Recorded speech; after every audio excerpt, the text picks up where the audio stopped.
Southern Syria is on fire. In Sweida, the heartland of the Druze, the cry for independence has erupted like never before. Flags once unthinkable now wave in defiance, and chants echo against Damascus itself.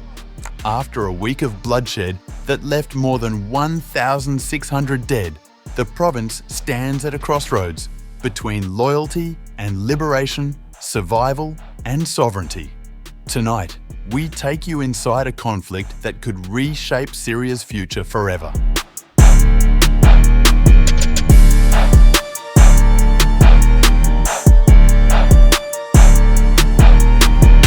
The Druze-majority province of Sweida in southern Syria erupted in one of its largest demonstrations in years on Saturday, August 16, 2025, as hundreds of residents gathered under the banner of the right to self-determination.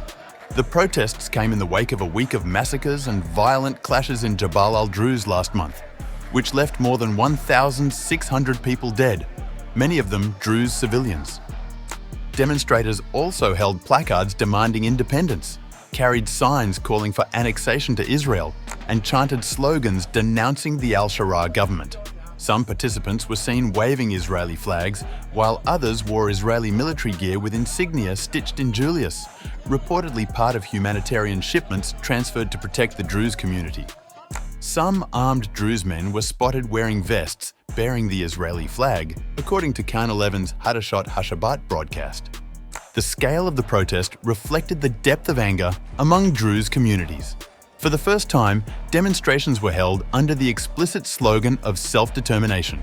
Ryan Maruf, head of the activist media collective Sweida 24, described it as unprecedented. Maruf told the Associated Press that Saturday's demonstration was the largest since the July clashes, with additional gatherings taking place in nearby towns such as Shahbar and Salkad. Residents voiced a clear rejection of both local self-administration and federalism, with some explicitly calling for full independence. A live broadcast by Sweida 24 captured the moment one woman addressed the crowd. "We do not want self-administration or federal rule. We want full independence." Others echoed demands for international involvement and humanitarian access. Protester Mustafa Sehnawi, a US Syrian dual national, pleaded for immediate relief. "We've been under siege for more than 1 month. We call on the international community to open humanitarian corridors." Demonstrators also denounced Syrian President Ahmed Al-Sharaa, formerly known by his nom de guerre Abu Muhammad al-Julani, during his time as an Islamist rebel commander. Chants of "Free, Free Sweida, Julani out" reverberated through the square, signaling a direct challenge to the Damascus leadership. Placards carried by protesters reinforced the political message. One read, "The right to self-determination is a sacred right for Sweida," while another demanded the opening of an aid corridor from Jordan. Munif Rashid, a 51-year-old resident, explained the mood. Today, Sweida has taken a stand under the slogan of the right to self-determination. This is Sweida's position today, and no one can blame it because the assault it faced was not normal. The demonstrations broke out just weeks after an eruption of sectarian violence that began on July 13th between Druze fighters and Sunni Bedouin. The clashes quickly escalated, drawing in government forces and volunteer militias from across Syria. Druze factions and the UK-based Syrian Observatory for Human Rights accused Damascus of siding with Bedouin groups, carrying out abuses, and even executing Druze civilians. The observatory reported that the week of bloodshed left around 1,600 dead, most of them belonging to the minority Druze community. Witnesses claimed Syrian forces had committed summary executions during operations in Sweida. Meanwhile, Israel intervened militarily, carrying out airstrikes against Syrian government forces, which it said were necessary to defend the Druze minority and enforce demands for the demilitarization of southern Syria. In Damascus, government officials appeared divided on how to respond. Khan News reported that Druze interlocutors advised dismissing Ahmed al-Dalati, commander of the internal security forces in Sweida, who had overseen operations during the deadly clashes. Al-Dalati also serves as a key intermediary in security dialogues between Syria and Israel. Earlier this month, it emerged that Israel had conveyed a message to the Al-Sharaa government demanding that southern Syria be governed solely through the Syrian general security apparatus, under the Interior Ministry, without the direct presence of the Syrian army.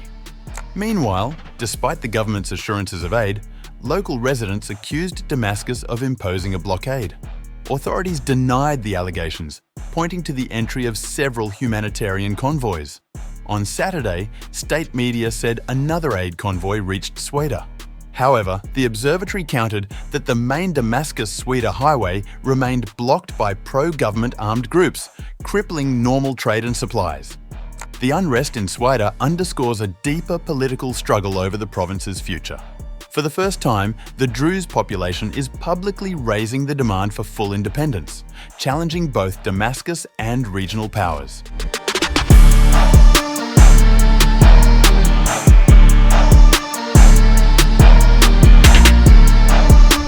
The growing unrest prompted a direct response from Syrian President Ahmed al-Sharaa. In remarks broadcast on state television on Sunday, Sharaa rejected partition, accused Israel of fueling unrest in southern Syria, and emphasized the need for national unity after more than a decade of civil conflict. We still have another battle ahead of us to unify Syria, and it should not be with blood and military force. It should be through some kind of understanding because Syria is tired of war. Sharaa, speaking during a dialogue session with notables from Idlib province and senior officials, insisted that Syria was not at risk of division despite growing demands for autonomy in both Druze and Kurdish areas. I do not see Syria as at risk of division. Some people desire a process of dividing Syria and trying to establish cantons. This matter is impossible. The Syrian president accused Israel of exploiting the crisis in Sweida to weaken the state. This is the first time Al-Sharaa has accused Israel of fanning the crisis. Israel is intervening directly in Sweida, seeking to implement policies aimed at weakening the state in general, or finding excuses to interfere in ongoing policies in the southern region. At the same time, Sharaa acknowledged that Syrian security forces had committed violations during the July clashes, though he insisted accountability would follow. Sweida witnessed many violations from all sides. Some members of the security forces and army in Syria also carried out some violations. The state is required to hold all perpetrators of violations to account, whatever their affiliation. Sweida's Druze community now stands at a crossroads after July's bloodshed, which many say eroded any remaining trust in Damascus. Israel, citing humanitarian duty and security concerns, has intervened militarily, further complicating the crisis. Meanwhile, stalled talks with Kurdish authorities reveal a broader struggle over Syria's post-war future. The unprecedented sight of Druze, protesters waving Israeli flags and calling for annexation signals a deep rupture with the state. Whether this movement grows into an organized bid for independence or faces harsher repression remains uncertain. But Sweida has clearly entered uncharted political territory with profound implications for Syria's unity.